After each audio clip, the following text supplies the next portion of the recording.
श्री स्वामी समर्थ. जय महाराष्ट्र.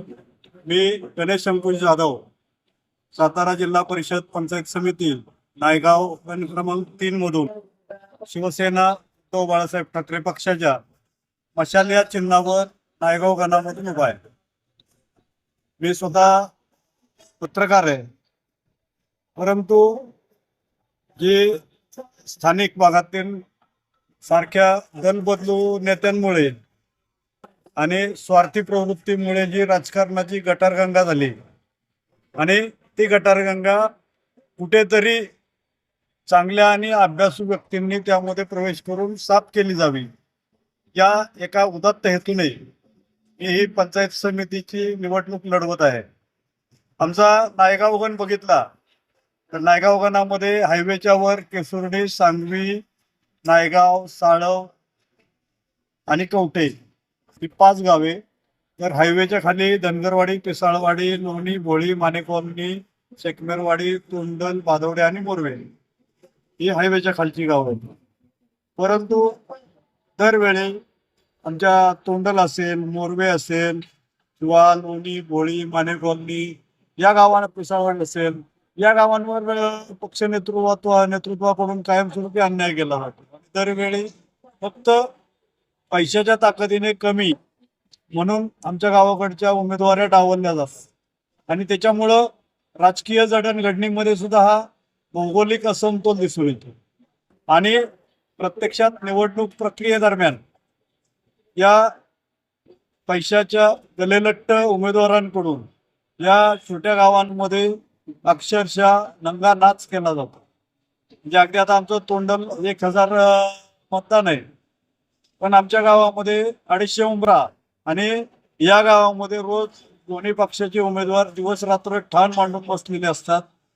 या दोन्ही गावामध्ये दोन्ही पक्षाने अक्षरशः खानावळी चालू केलेल्या आहे.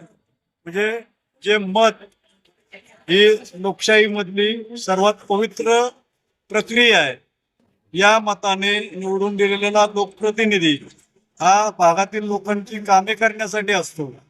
परंतु आताच्या या उभ्या असलेल्या लोकप्रतिनिधींनी या लोकशाहीची व्याख्याच बदलून हा लोकशाहीमधील हा आता इच्छुक प्रतिनिधी जो गावोगावी मटणाच्या जेवणाच्या खानावळी चालवतो, ते फक्त त्यांचं धोरण आहे की फक्त ही 4 दिवस लोकांना खायला घालायचं आणि नंतर लोकांच्या मानगुटीवर बसून त्यांचं खायचं. त्याच्यामुळे या प्रवृत्तीचा मी निषेध करतो. तुम्ही गावोगाव फिरा, जरूर फिरा, आणि या फिरताना गावोगाव तुम्ही लोकांसाठी काय करणार आणि लोकांसाठी तुम्ही आतापर्यंत केलेली कामं ही जरूर सांगा आणि या कामाच्या बळावर तुम्ही मतदान मागा. अगदी फ्रीस्टाईल हॉटेल आणि खानावळी खोलल्याप्रमाणे जेवणावळी घालून मतदान मागू नका. त्याच्यामुळं लोकशाहीचा ऱ्हास होताना दिसतोय आणि त्याच्यामुळं म्हटलं जातं की लोकशाही बाहेरून येऊन कोणी लोकशाहीला मारत नाही, तर मग जेवणाची असेल, गिफ्टची असेल किंवा अजून पैशाच्या स्वरूपात असेल, ही लाच घेऊन मतदारच स्वतः लोकशाहीची हत्या करताना दिसून येत आहेत. असं नायगाव गणातील सर्व मतदार बंधू भगिनींना आव्हान आहे की तुम्ही तुमचा लोकप्रतिनिधी निवडताना तो तुमच्यासाठी किती वेळ देऊ शकतो, त्याची बौद्धिक क्षमता किती आहे आणि तो तुमच्यासाठी काय करू शकतो, तुमचा विकास कुठल्या पद्धतीनं करू शकतो, हे बघून तुम्ही मतदान करा. आणि मतदान ही लोकशाहीमधील पवित्र प्रक्रिया आहे.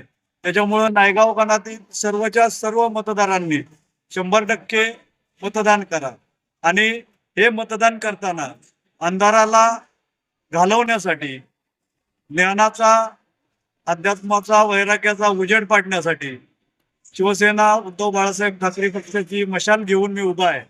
आणि माझं आपल्या सर्व मतदार बंधू भगिनींना आव्हान आहे की एक सुसंस्कृत, चारित्र्यवान, वारकरी संप्रदायातील लोकप्रतिनिधी निवडून देऊन मशालीला प्रचंड बहुमताने विजयी करा.